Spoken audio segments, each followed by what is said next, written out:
Hi, Donna. Good morning. Thanks for joining us today. Hope you're doing well.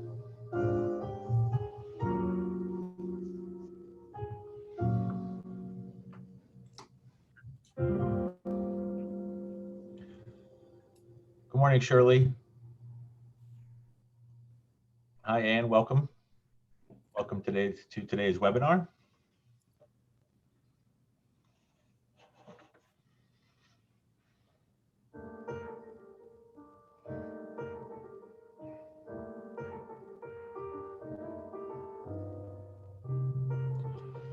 Sit back, relax, enjoy the piano music, the non-copyrighted elevator music that is social media friendly. Top off your beverage of choice this morning.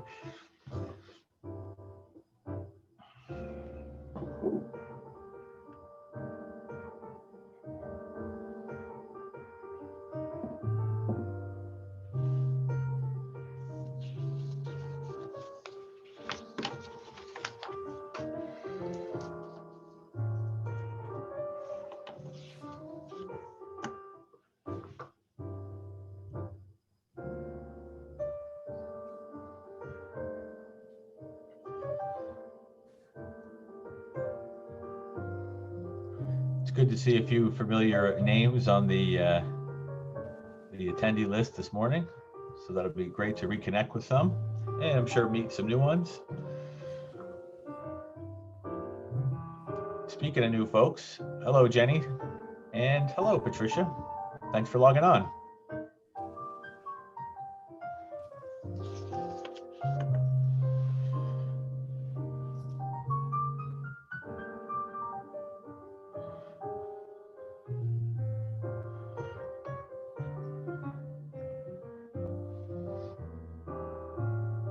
And a good morning to you, Adrian. Welcome.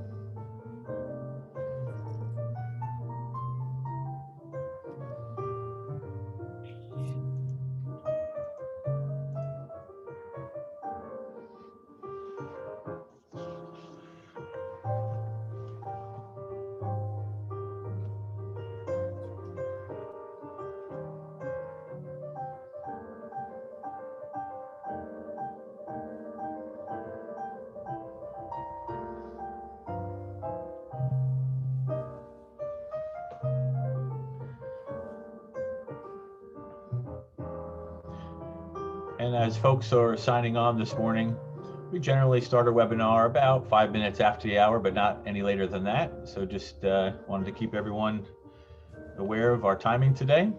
And we'll try to wrap up as close as we can to the top of the hour and include as many questions from your audience as we can as well.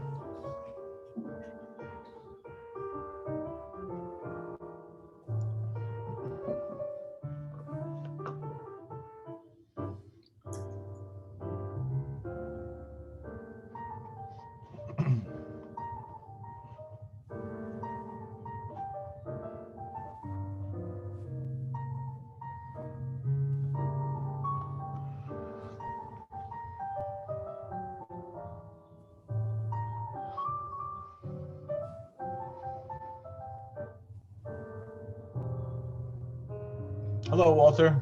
How's it going? Thanks for signing on with us. Good to see you joining us today.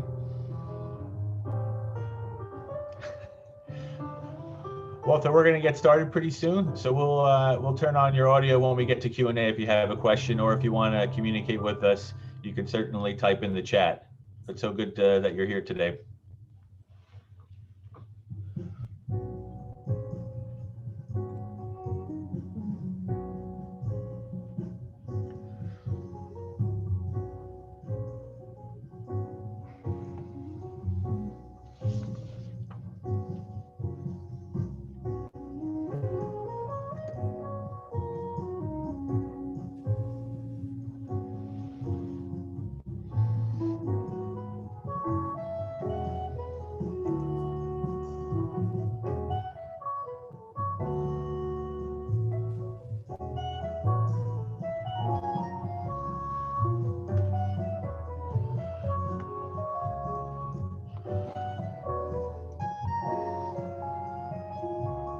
While we're preparing to start, I'm going to turn our Facebook connection on. So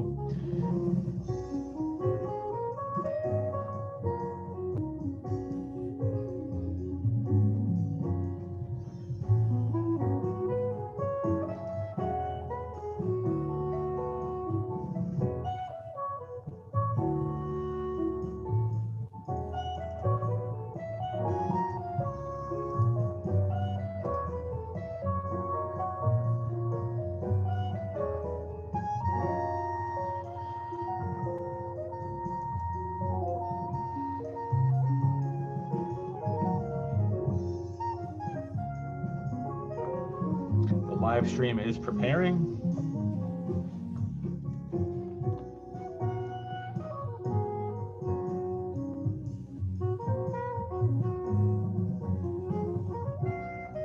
Okay, great. We are now live on Facebook. Fantastic. And we're about 3 minutes away from starting too, so looks like we have some more folks logging on. Good morning, Chris. How are you? Glad you can make it. And Diane, welcome back.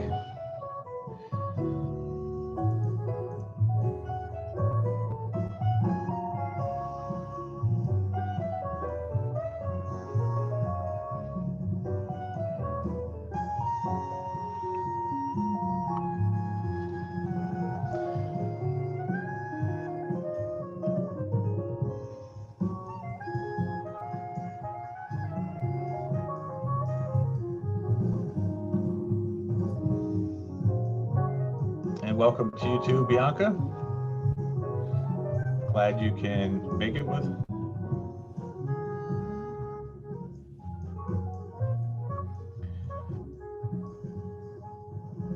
And we're at 2 minutes before we get underway here, so it's time to top off your beverage or grab an extra plate of food, whatever you like.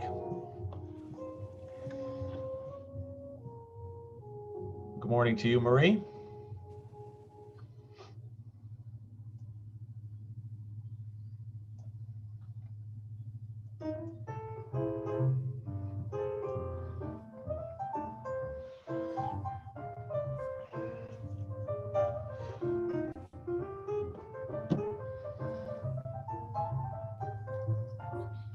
And welcome to you too as well, Megan. Thanks for logging on.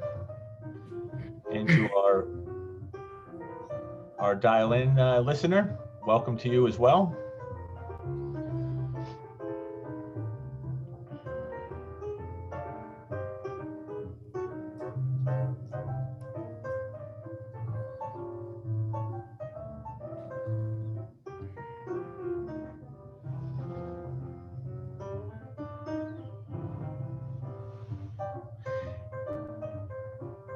And Anne, thank you for typing your question in the chat. We'll definitely save that one and answer that during the Q&A, and appreciate you typing that question.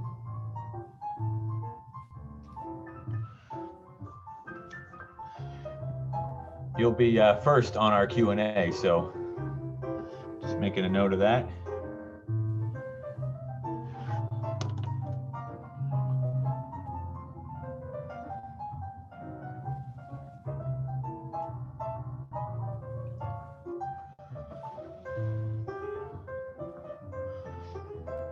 I think we're about ready to start. Demi and Nina and Marianne and Ron, you ready to go? Yep. Okay, fantastic. Let me just turn down this elevator music here. I think we've had enough of that. There we go.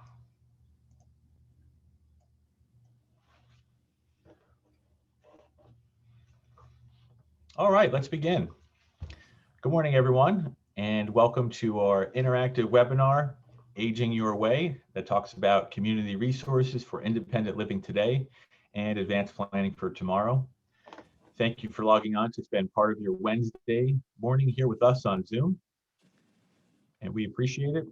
We also hope everyone is off to a great start to their day and feeling good this morning while tuned in from the comfort of your own home or office. My name is Austin Bremner, and I'll be moderating today's webinar. I'm also the Community Outreach Liaison for Bradley Funeral Homes that helps to bring these events and more to the communities we serve. I also work directly with grieving families and funeral directors as a tribute planner specializing in online memorials, personalization, and catering. During today's webinar, we'll hear from experts in the fields of quality of life improvement and advanced funeral and cremation planning. And those special people are from Sage Elder Care, a community provider of a full range of helpful services for aging adults that includes in-home care, Meals on Wheels, and caregiver support. Today, Sage is represented by Marianne Kranz, Meals on Wheels and Volunteer Services Director. Hi, Marianne. Hello. She is joined by her colleague, Demi Pavlakos, social worker. Hi, Demi. Hi. Along with Nina Tiger, the project coordinator of Your Decisions Matter. Hi, Nina. Hi, thanks for having us. Glad to have you. I'm also joined here by my colleague from Bradley Funeral Homes, a third-generation, family-owned, 5-location group of funeral homes serving Union, Morris, and Essex counties and their surrounding areas since 1943. Ron Moad, our advanced planning funeral director, is a past former president of the New Jersey State Funeral Directors Association. And Ron's extensive experience helping families to plan in advance is his most valuable asset. Hi, Ron. Good morning. Good morning, everyone. Welcome. Our presentations will be geared towards showing you support programs for aging adults, healthcare conversations, advanced planning, and personalized tributes. Ron and I are very excited to partner with Marianne, Demi, and Nita from Sage Elder Care here on today's Zoom event. We're not only neighbors serving the Summit area and the surrounding areas, they've also helped many of our bereaved families too. As life in New Jersey returns to normal, we're all looking forward to even better days ahead, starting in September, when you will resume to hosting these events in person and with food. And I think Sage is a little ahead of us. They hosted their first in-person event last week, so congratulations. Thank you. We're very grateful for the opportunity to connect with you today and help families and professionals who are preparing to make some of life's most important decisions. We're going to cover lots of important information today, so we're making this webinar available as video on demand, viewable anytime on the Bradley Funeral Homes website and Facebook pages. First, we'll hear our panelists' presentations, followed by Q&A from you, our live audience, and panel that's on today's call. We know your time is valuable and your questions are especially important to us. So please ask away and get your money's worth during this free program and learn as much as you can from our knowledgeable and helpful panel during today's webinar. Before we hear from Sage Elder Care, please listen carefully to these important housekeeping and Zoom control announcements. Your audio and video settings will remain off, but you'll be able to see and hear the panel throughout. To communicate with us, use the chat button on your Zoom's toolbar. And if you're familiar with how to use Zoom controls and would prefer to ask your questions live, please ask us to turn your audio on simply by clicking the raise your hand button on the Zoom control. We encourage everyone to write down and save your questions until after the panelists' presentations. And you should also know we are recording today's webinar and are broadcasting it live on the Bradley Funeral Homes Facebook page. And to our Facebook viewers, welcome. Thanks for joining us. Today's recording will also be available to you via an email link that includes the video on demand part of this presentation. And that same email will include helpful links with information on how to contact Marianne, Demi, Nina, Ron, and myself with future questions or if you need help later on.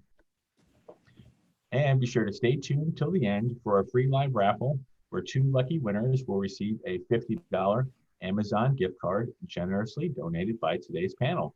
Thank you, panel. And please know, this is important. To win, you must be logged in.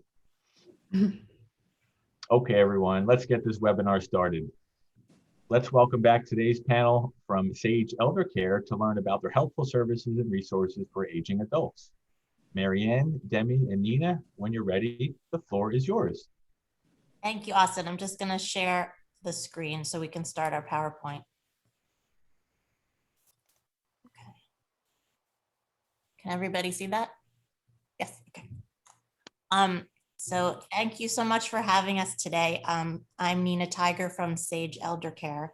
And as Austin said, I'm joined by Demi Pavlikas, our social worker, and Marianne Kranz, our director of Meals on Wheels Home Support Services and Volunteer Services.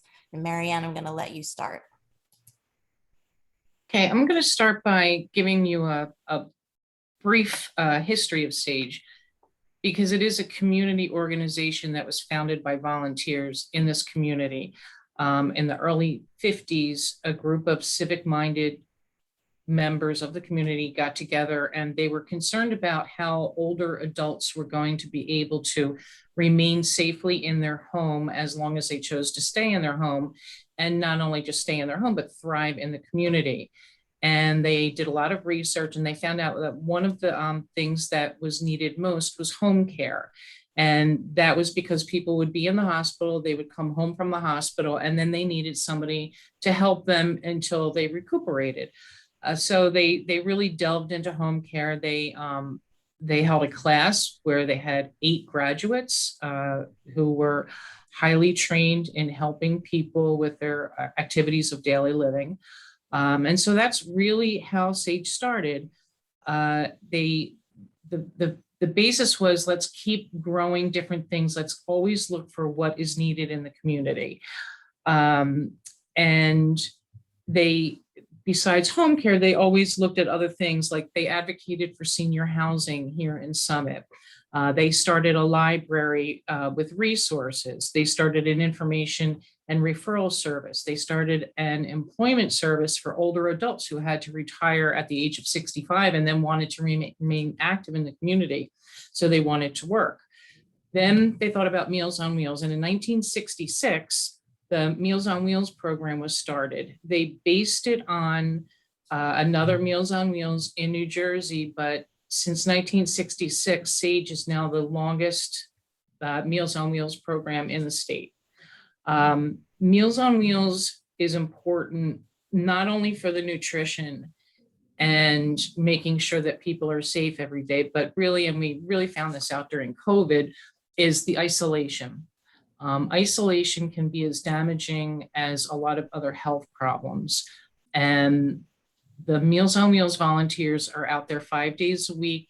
They're checking on the people in the community. They're making sure that they're safe. They're making sure that they're safe not only mentally and physically, but they come back to us at the end of the day and they report back. They're the eyes and the ears out there. And once people are on Meals, they're really looped into the program and have other services available to them. With social work services, or if we just know somebody needs help, we will figure out what they need and try to get it to them. Meals on Wheels also is not financially, it's not a financial needs program, and it is different in every county. So we serve mainly Union County, but I'm happy to, if anybody wants to contact me about anything outside of Union County. In the early 70s, another thing that they found that was needed was a drop-in program.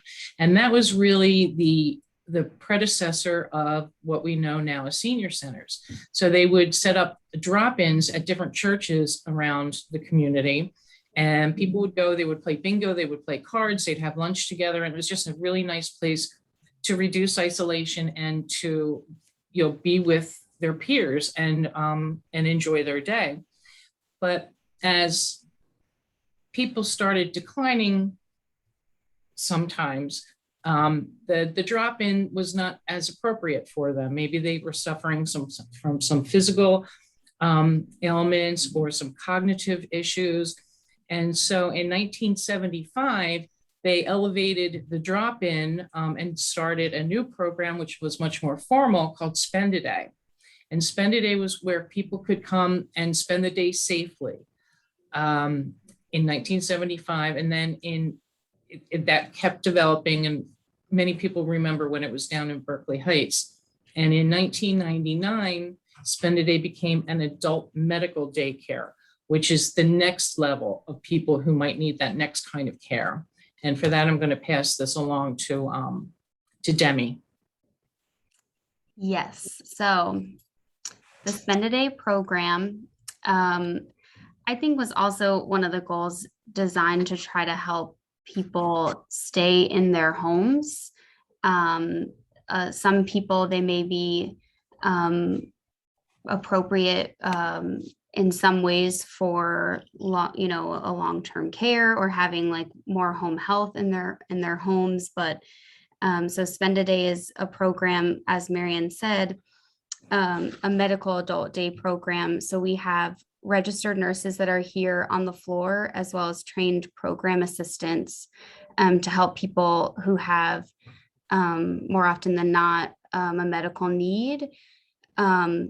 I think over the years, we've seen a lot more people who are presenting with some type of cognitive impairment. Many people that we service here have some type of dementia diagnosis, Alzheimer's. And so having a nurse available, as well as the program assistants to help them with some of their activities of daily living, has been a huge help. And the nurse is really great in helping people to navigate just like the medical field as they're going through all kinds of things. So our day center is here Monday through Friday, 9:30 to 3:30. And we provide a lot of great stimulating activities throughout the day. We have an activities manager that really tries to tailor the activities to all of our participants' needs. So some people, she would typically, when we have larger groups, split people into different groups based off of their interests and their cognitive abilities. Some people that are more independent, you can see in the pictures there, some of them are doing painting and crafts. We had a good group of people before COVID who really enjoyed painting. And so she's able to have a lot of really great activities that provide that stimulation. But also for people who just want to be around other people in the day, it provides a lot of great socialization. Marianne touched on how people, especially in COVID, feel very lonely at home, especially individuals who live alone or, their kids are nearby, but they don't necessarily have anyone that's living with them. So coming to the day center helps them to just get out of the house, have some kind of routine, and just be with people. And I will say, oftentimes people ask kind of like, who is most appropriate for the program, or like, when do people need Spend a Day? And so it kind of depends. I mean, I think some people, as they're getting older, they just want to get out of the house a little bit and have some structured activities.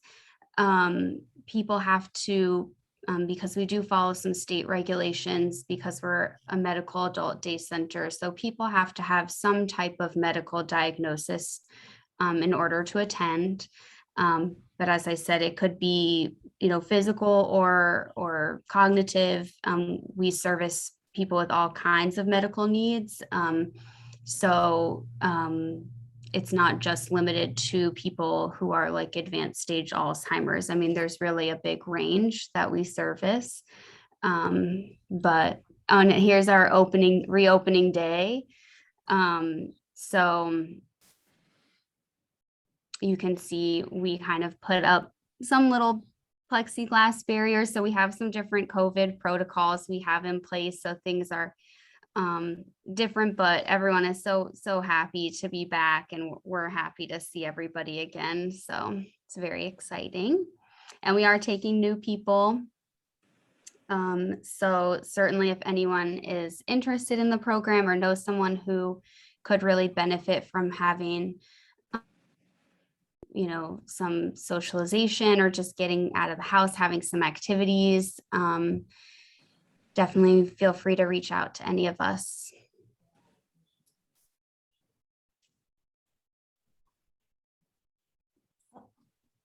Marianne, could you talk a little bit about the referrals? Yeah, the one of the best things about Sage is that we have a group of highly trained professional people who have been working with older adults and their families for 67 years. And so we have social workers like Demi, we have a nurse navigator.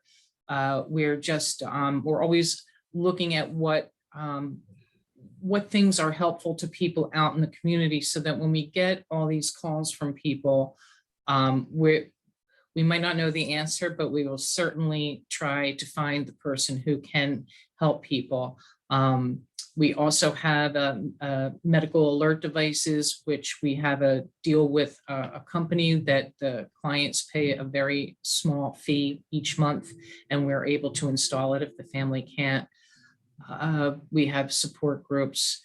So there's a lot of different ways we can help. And I just recommend people to call us, and we'll put you in touch with whoever the most appropriate person is and guide you in the right direction. And then here are just some other services that we offer. Yeah, the SHIP State Health Insurance Program. Every county has a SHIP office. And it's really important to know about this because it's 100% volunteer run. It's in every county in New Jersey, and we're the host agency for Union County, but they can guide people to setting up Medicare. They can answer questions. They're highly, highly trained. So I would definitely recommend anybody who has any questions or is getting towards the age where they or a loved one is going to need to get on Medicare to reach out, and they will talk you through everything.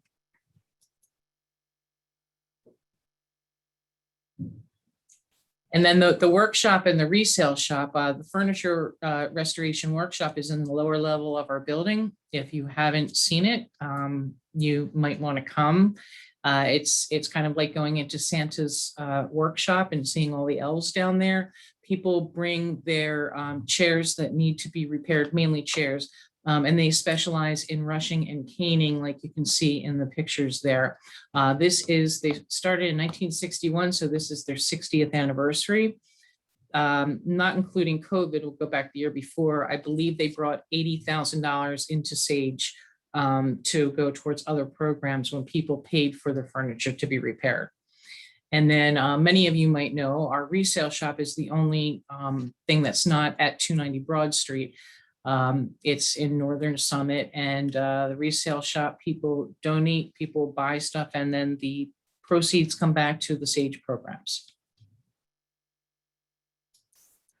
I just wanted to give you an overview of my program called Your Decisions Matter, which is also out of Sage. It's a community initiative funded by Atlantic Health Systems, Chilton, and Overlook Community Advisory Boards. And the goal of our program is really to encourage family members to talk to each other about their healthcare decision-making. Having the conversations early and often can help you make decisions for that person later if you know what their values and wishes are. You'll be better informed to make healthcare decisions on their behalf. We provide tools on how to start the conversation and what to be sure to say. And we try to normalize this topic, which is very difficult for people to talk about. Some of the reasons people have told me as to why they haven't had these conversations are they feel uncomfortable with the subject matter, they're too busy, it's not the right time because no one is sick, they don't want to upset a loved one, or they don't really want to think about their loved one not being there. And we want to change this way of thinking for many reasons. We also encourage people to document their wishes by putting their wishes into an advance directive, which shows in writing what type of treatment you would or would not want. It also designates someone to speak for you if you can't speak for yourself. Our program has been doing remote workshops during COVID, and we've just gotten back to doing in-person presentations. So if you want to check our website, sageeldercare.org, or Your Decisions Matter has our own Facebook page, we have our programs listed on their upcoming programs. So I just wanted to share with you quickly some interesting statistics. 92% of people think it's important to have a conversation about their wishes. But in fact, only 32% of people have actually had those conversations. And we know from COVID-19 that this is not an illness, that this is not a situation that just affects older people, that illness can happen to all ages and come on very suddenly. Until recently, people weren't allowed even to have visitors in the hospital, which made it even more important for your healthcare proxy to know what your wishes are. Another reason to have this conversation is to make sure everyone in your family is on the same page. Do they know what you want before something happens? This will avoid a lot of family discourse in a situation that's already very stressful. Also, a lot of people have said to me, I have an advance directive, but do you know where it is? Have you looked at it recently? Does it follow what your wishes are right now? Many people have done these documents years ago. Maybe they're in a lawyer's office and you and your family haven't reviewed them, which is really important to do. This is a picture of our conversation starter guide, which you can download from our website, or you can go to theconversationproject.org. And this is just a very user-friendly guidebook that helps you figure out what you want to say and plan this conversation that you want to have with your loved one. There are also different versions of it that are a little more specific.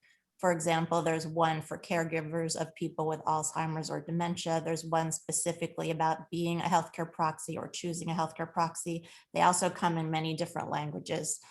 So it's worth going to that website to look at all of the options.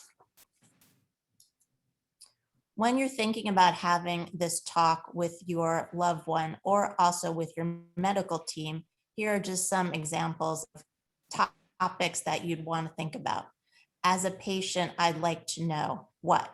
When there's a medical decision to be made, would I like to know all the information, part of the information? Who in my family do I want to have access to my medical records? Do I want all the treatment options? These are just some of the options or different things that you need to think about. And then when you start talking, it's good to think about who do you want to have the conversation with? Your parent, your spouse, your adult children, a faith leader, perhaps your doctor. Where do you feel comfortable having the conversation? In your kitchen, on a walk, maybe on a video chat like this picture. The most important thing is it's not just one conversation, but a series of many over time. You're not going to get all of the answers right away, but our goal in our program is to make this conversation more comfortable for everyone to have. Here are some tips. Have a practice conversation so you feel prepared, maybe with a sibling or a friend. And as I said, it's not just one conversation, but many over time. You don't have to cover everything at once. The most important thing is to keep talking, and nothing you say is permanent. You can always change your mind. The types of healthcare documents are the advance directives, which is the living will, and also the healthcare proxy or surrogate decision maker.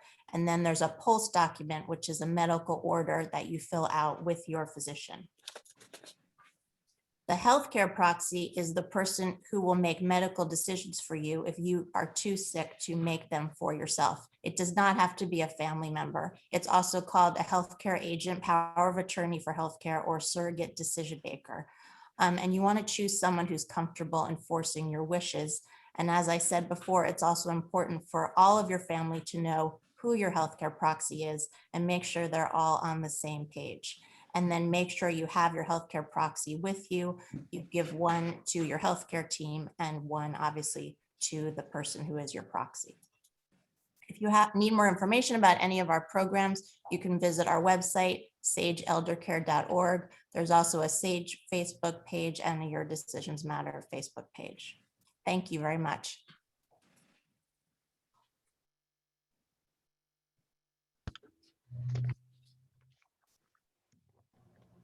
Thank you for your informative presentations there, Nina, Demi, and Marianne. That was fantastic. I certainly learned a lot about Sage and all that you offer. At this time, I'd like to welcome back my colleague from Bradley Funeral Homes, Ron Moad, our Advanced Planning Funeral Director. Ron, when you're ready, the floor is yours. Okay, thank you. So, key up my PowerPoint.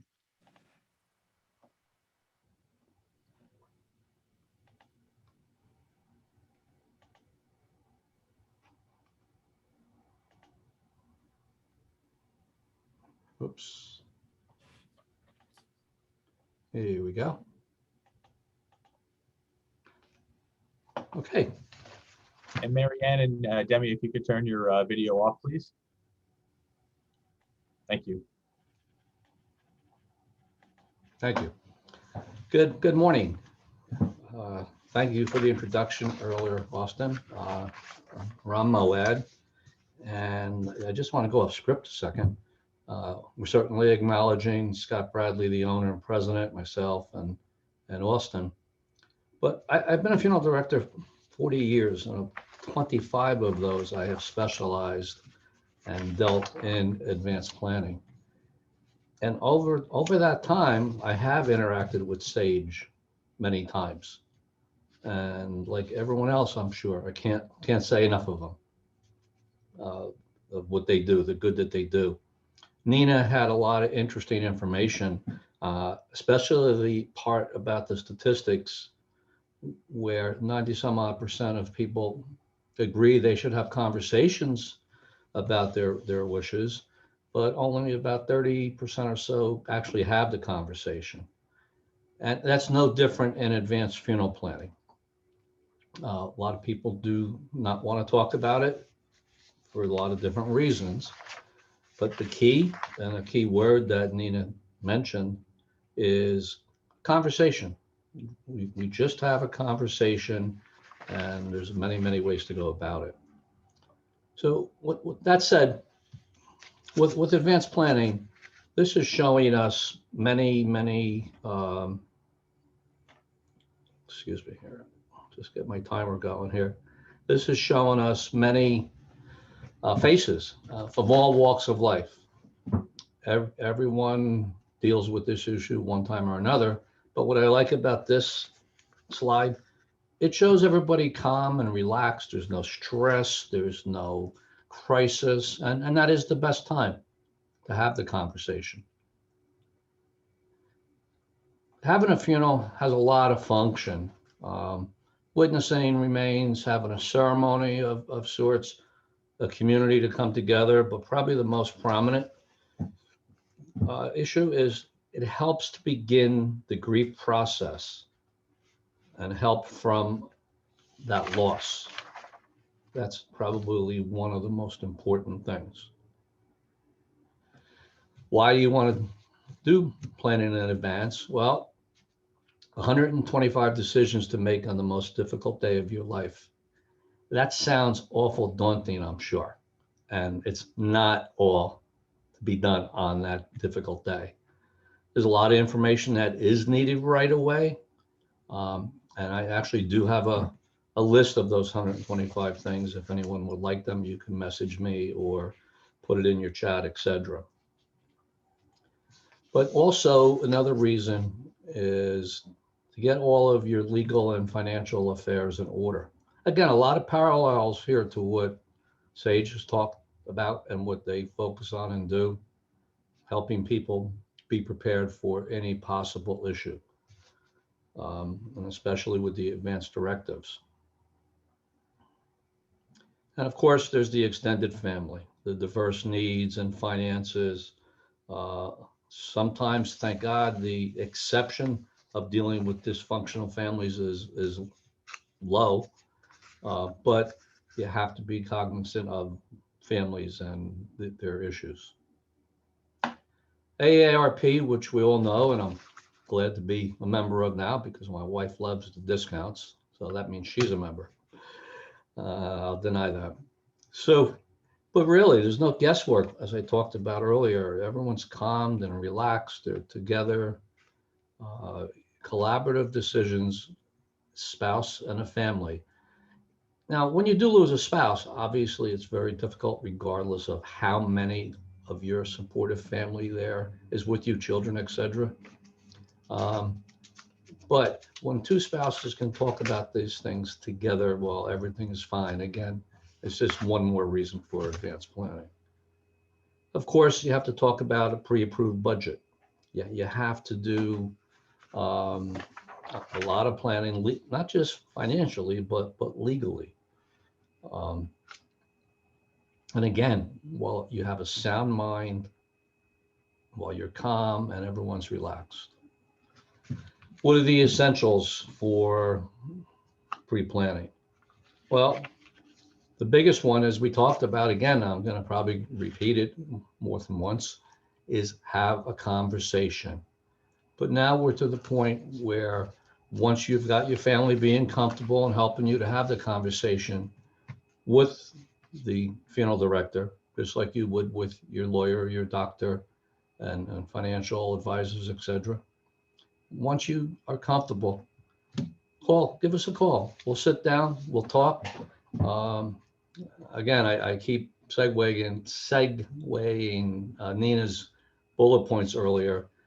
We can talk anywhere, in the office, your home, on a beautiful day today, out in the park with a cup of coffee. Just sit and have a conversation. And we're going to take care of getting necessary vital statistics that are needed for planning. If you're a veteran, you want to make sure you have your DD 214. We'll talk about funeral choices and options. And also we're going to talk about caskets, vaults, urns, things that may not even apply to you. The last point to segue into some legal financial issues is this terminology, cash disbursements. Now, that doesn't mean green cash out of somebody's pocket. That's one of the legal terms that must be listed on an itemized list of funeral costs. In other words, it's monies that must be dispersed, and we do that on your behalf, to other parties not associated with the funeral home, whether it be a grave opening and closing, a crematory fee, a clergy, newspaper notice, death certificates, obituaries, inscription on your existing monument, and we can go on and on. So there's a lot of third-party vendors that need to be involved, and we want to make sure you know what they are, not just what we're about. So again, repetitive, but again, you can't say it enough. Just talk with a funeral director, just like you've had that conversation with your other professionals.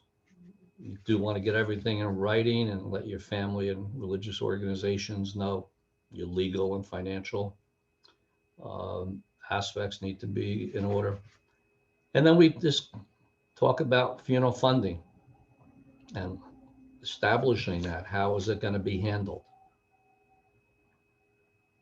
I'm not sure, at the top of my screen got cut off a little bit, but there's another legal terminology, and that legal terminology is called prepaid funeral. A lot of people think of it.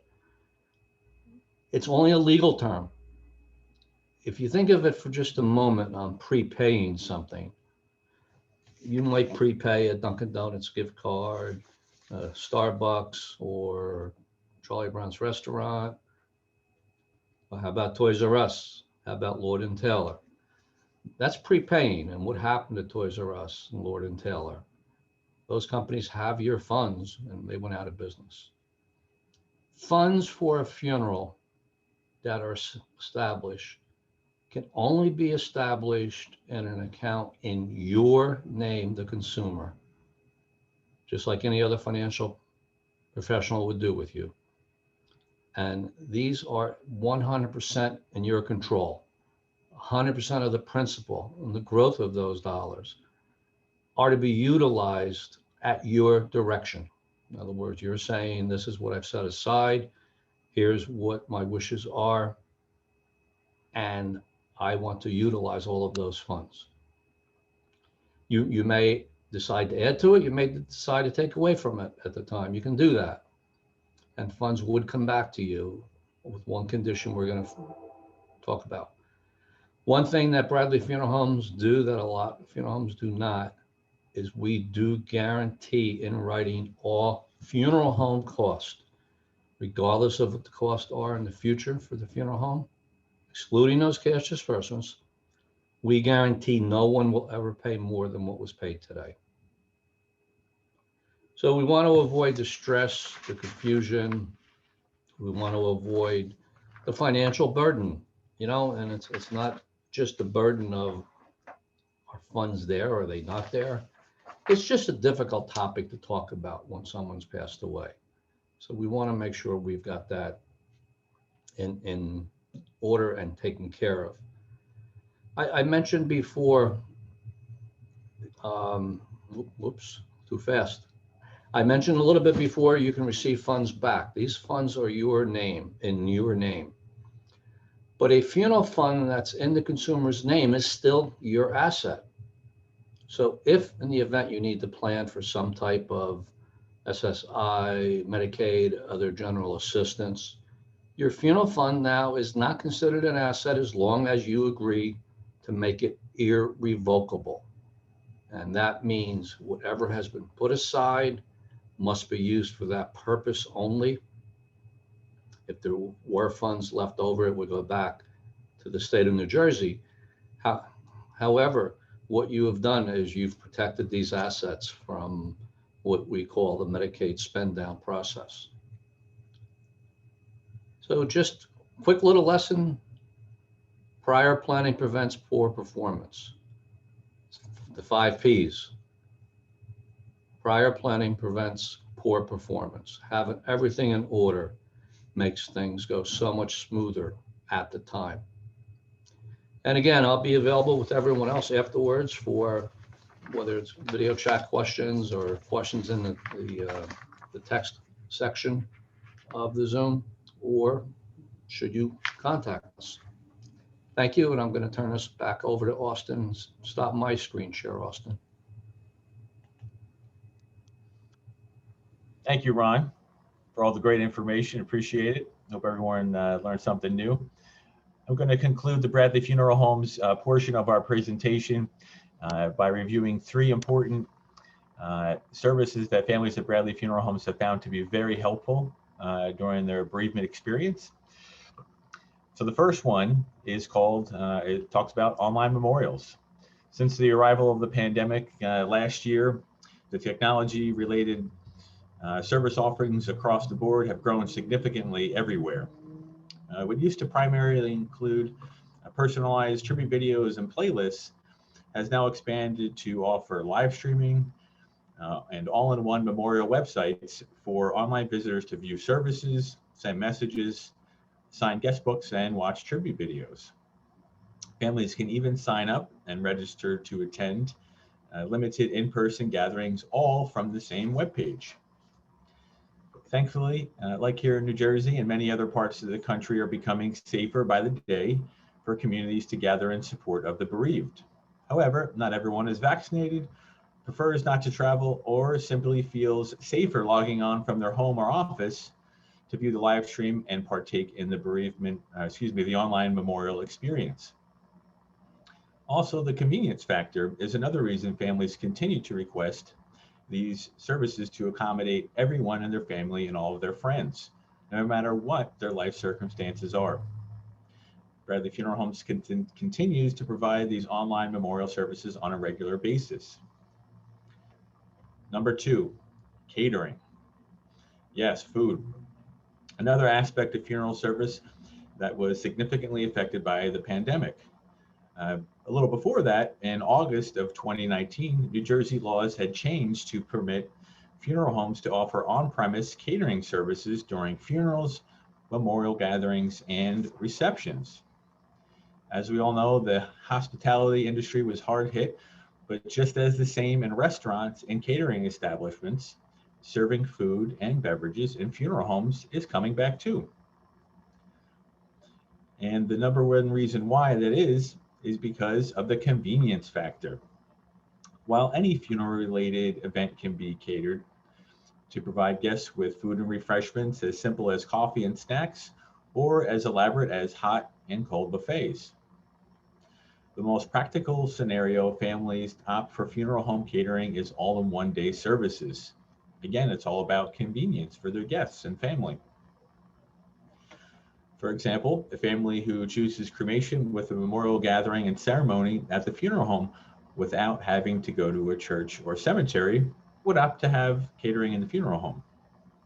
We continue to offer full service catering in-house and off-site and at off-site locations such as churches and family homes. Okay, number 3, personalization. This is my favorite. There's an unlimited number of ways, ranging from complex to super simple, to honor your loved one. Personalizing any aspect of a funeral can be as unique as the individual who passed and the funeral home supporting the family. Some of the more commonplace examples that we've probably all seen or experienced before include customized prayer cards, service programs, and tribute videos. Having noted those, we'll jump right ahead to the more out of the box type of personal tributes. And here are those quick examples. For a grandmother known by all for her baking skills, especially her homemade chocolate chip cookies, for grandma services, memorial recipe cards were created with her famous cookie recipe on them for guests to take and bake in her memory. And there was the ultimate Yankees fan. For his services, the family's gathering space was decorated with a Yankees theme for visiting hours, everything from pennants to hats and jerseys, and picture of all his favorite Yankee greats from Mantle to Jeter. Then there was the Marine, a World War II veteran and member of the greatest generation. For his services, American flag lapel pins were offered to guests to wear in his memory. And lastly, for the fellow Scotsman, during his celebrant service, his ceremony was concluded with a toast of his favorite Scotch, Glenmorangie, followed by a song from his homeland, Scotland the Brave, played on the bagpipes. It was very moving. And these are just a few of the many tributes that have been organized within our homes. We hope that they will inspire you to be creative if you ever lose someone that is near and dear to your heart. For more information about online memorials, personalization, and catering services, please visit the Our Services webpage on bradleyfuneralhomes.com. And this concludes the Bradley Funeral Homes portion of today's presentation. So at this time, I'd like to welcome back our panel. So if you can please turn your audio and video connections on.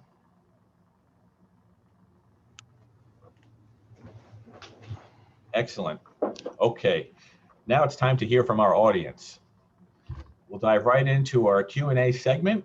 And let's see, to communicate with us, you can use the chat button on your Zoom's toolbar, or you can simply raise your hand and we'll turn your audio connection on so you can ask your question live directly to the panelists, kind of like a talk show. So with that, we do have one question that was typed in, and we'll start with Ann. So Ann, I'm going to turn your audio on. So Ann, thank you for the question. And whenever you're ready.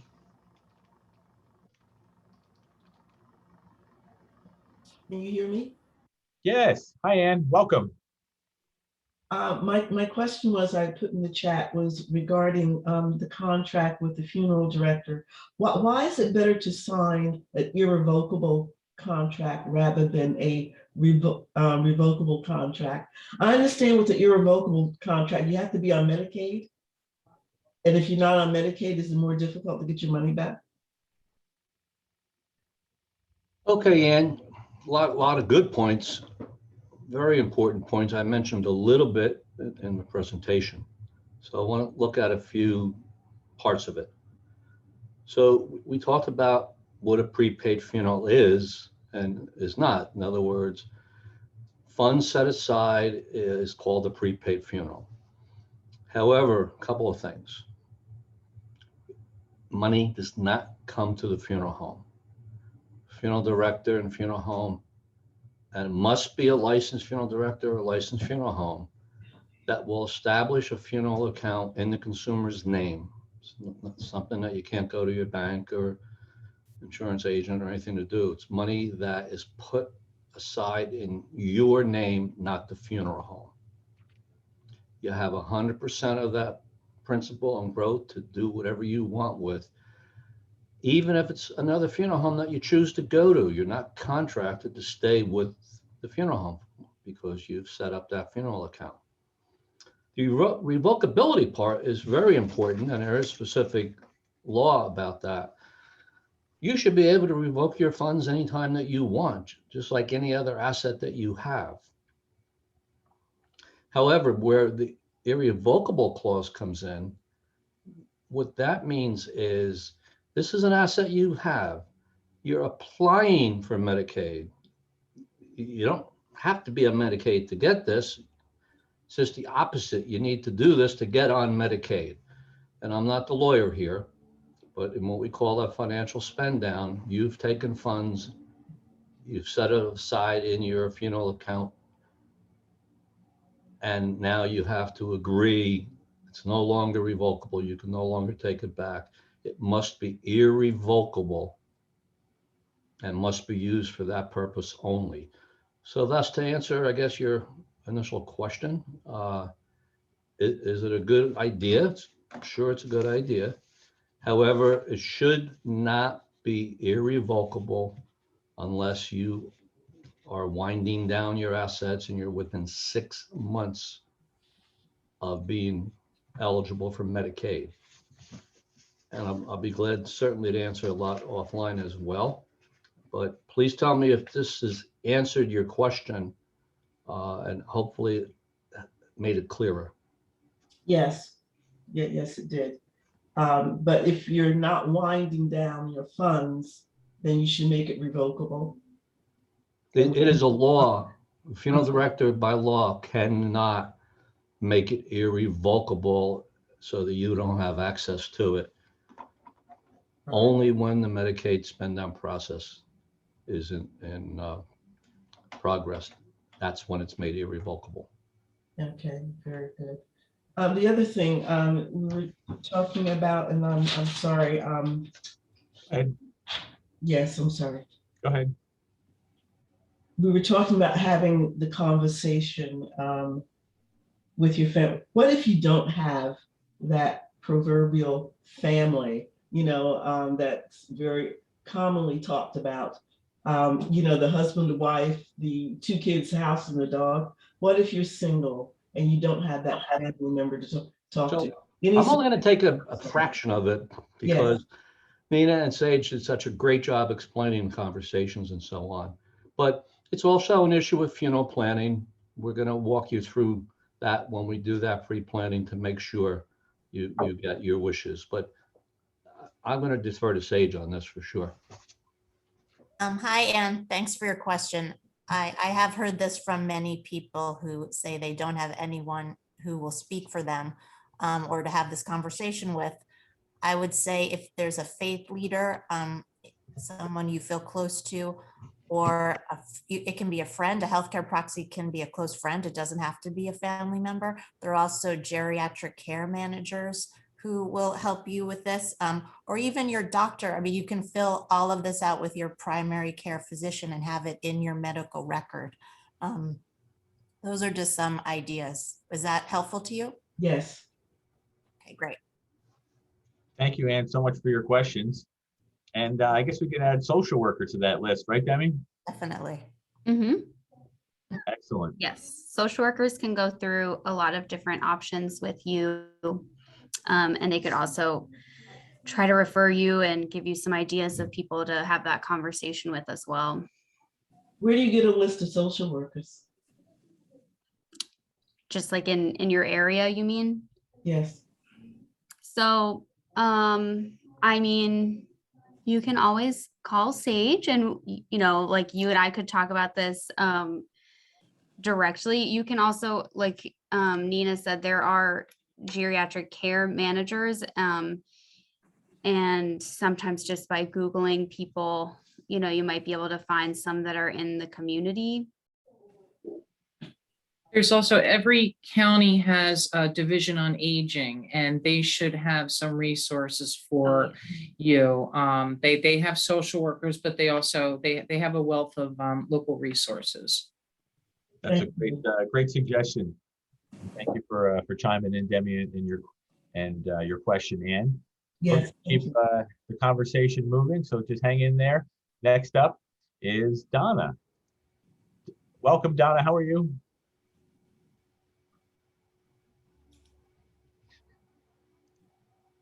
Donna, if you're able to unmute, you can. If not, I can read your question, whatever you prefer. Okay, we'll go ahead and read Donna's question. If she's able to turn her audio on, that'd be great. She's just noting, looks like your elder law attorney can be your power of attorney. And there's also she was helping Ann's question. There's also a website for social workers, the Social Workers Association, which is great. Thank you for chiming in, Donna. We'll keep things moving along. Now's a good time if anyone would like to raise their hand and has a question, or you can certainly type in the audio chat while you're formulating your questions.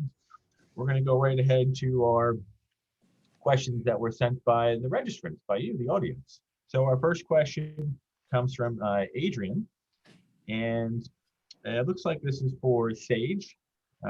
Adrian writes, how do I go about finding an ADA compliant, independent, and assisted living facility? Who, when decides when someone needs assisted living? So I know you mentioned you have a lot of resources. We certainly know that Sage is an assisted living facility, but maybe you have some suggestions that can help educate Adrian. Yeah, I would say that I would think that every current independent and assisted living would be ADA compliant. But if you have a specific place that you're thinking of, you can certainly call them and talk to them about it. If you're looking for independent or assisted living, we're happy to, give you our list of, who we know of. And then who and when decides when somebody needs assisted living. So if somebody goes into independent living, that independent living would kind of have guidelines as to when somebody might not be appropriate anymore. If they become less independent, they might kind of have a checklist, but you have to be independent to live in independent living. And then if you start declining in any way, you'd be much more appropriate for assisted living. So I don't know if that answers your question. Yes, thank you. Okay. Thanks, Adrian, for your question. All right, we're going to move on to some of our panel Q&A. So at this time, I'd like to invite Ron. I believe you have a question for Sage. So when you're ready, Ron, fire away. Okay. What are some of the typical inquiries that you receive as Sage? We receive everything under the sun. Everything under the sun, literally. I once answered the phone for Meals on Wheels and a man said, I don't need Meals on Wheels, I need new shoes. So actually we helped him find a volunteer and he helped him buy some new shoes. So it really ranges in anything from home care to people specifically need a home health aide or specifically need a service like Spend a Day to literally, I don't know what to do with my mom right now. She's, driving me crazy. She won't do this. So it's transportation, it's services, taxes, elder care attorneys, basic referrals. Yeah. It's a little bit of everything. Oh, you're right. Everything under the sun. Yes. Go ahead, Deb. I was gonna just jump in and say, I feel like we get a lot of calls that just are someone calling about a loved one saying, noticing, some changes in my loved one. I don't know what to do next. What are some of my options for some type of next level of care? So, and I know sometimes it's a long conversation, we take time, but sometimes we just kind of go over a lot of these different options over the phone and talk about our different programs and resources in the community. So some people are just kind of looking for a place to start. Excellent, thank you. Certainly do get a lot of questions, everything under the sun. That sounded like a loaded question. Before we continue with our panel, I just want to call on Diane. I think she may have wanted to speak with Demi. So Diane, I just turned your audio on. If you wanted to ask Demi a question directly, now's the time. I will call back. I guess I called Okay. a couple of weeks, maybe a week ago, but I will call that number. Let's see. Maybe I had the wrong number. 908-598-5509. That'll get me. 5519 will get you to me directly. Oh, There you okay, 519. Okay, I will Yes. try again.